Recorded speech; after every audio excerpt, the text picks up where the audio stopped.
नमस्कार दोस्तों, हमारे YouTube चैनल में आप सबका हार्दिक स्वागत है। फ्रेंड्स, आज हम कक्षा 5 विषय हिंदी अध्याय 7 बालक का स्वप्न के अभ्यास प्रश्नों को हल करने वाले हैं। चलिए सोचें और बताइए। में हमारा पहला प्रश्न होगा, राजा के प्रश्नों को किसने हल किया? हमारा उत्तर, राजा के प्रश्नों को बंदी मंत्री ने हल किया। प्रश्न 2, सेठ ने पहली बार स्वप्न की बात बालक से कब पूछी?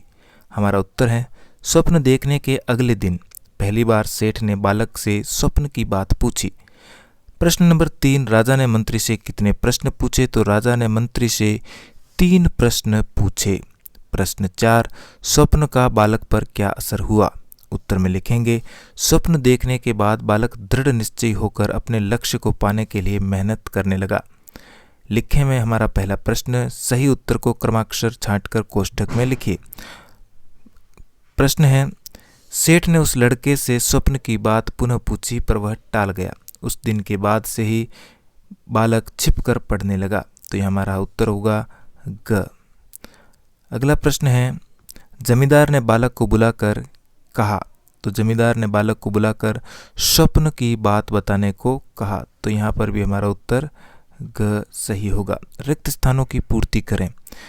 तो सबसे पहला का प्रश्न है, खाली स्थान, एक दिन वही जमींदार राजा के यहाँ आया। तो यहाँ पर आ जाएगा, अकस्मात एक दिन वही जमींदार राजा के यहाँ आया। दूसरा है ख, उसने अपना अध्ययन, यहाँ पर आ जाएगा अध्ययन चालू रखा। वह किसी प्रकार अपनी सूझबूझ से राजा के यहाँ पर साधारण नौकर हो गया। प्रश्न नंबर 3, लड़के का स्वभाव कैसा था? उत्तर में लिखेंगे, लड़का चतुर और पक्की लगन व निष्ठा रखने वाला था। प्रश्न नंबर 4, जमींदार ने बालक से क्या कहा?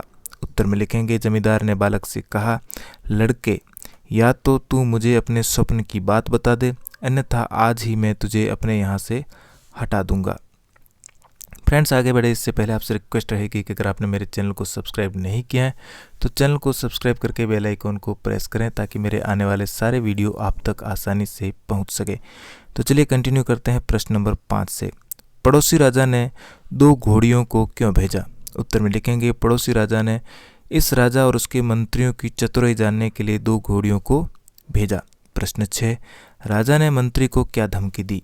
उत्तर में लिखेंगे, राजा ने मंत्री को धमकी दी कि या तो वह स्वप्न के बारे में उसे बताए या फिर दंड के लिए तैयार हो जाए। प्रश्न 7, राजा मंत्री से अपनी कन्या का विवाह क्यों करना चाहता था? हमारा उत्तर, मंत्री की सूझबूझ और चतुराई से प्रभावित होकर राजा उससे अपनी कन्या का विवाह करना चाहता था। प्रश्न 8, मंत्री को अपनी सूझबूझ और चतुराई का क्या लाभ हुआ?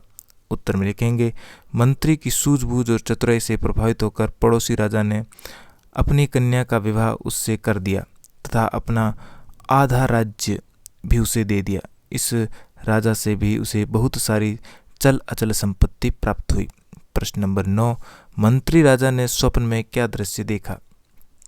उत्तर में लिखेंगे, मंत्री राजा ने स्वप्न में देखा कि वह विशाल महल के सुसज्जित कक्ष में पलंग पर लेटा हुआ था।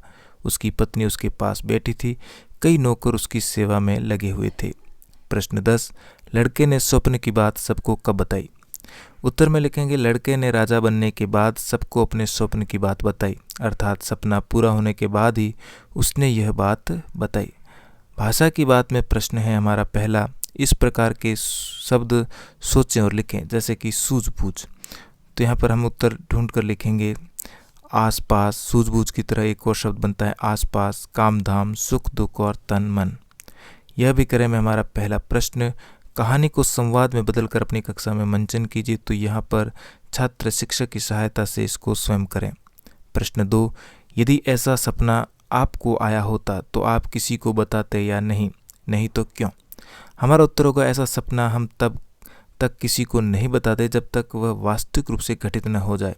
सपना पूरा होने के बाद ही हम इस बारे में बताते। इसके साथ ही हमारा पाठ यहीं पर समाप्त हुआ। वीडियो अच्छा लगा तो लाइक, शेयर और चैनल पर पहली बार आए तो चैनल को सब्सक्राइब जरूर करें। मिलते हैं इसी प्रकार के एक और वीडियो में। धन्यवाद।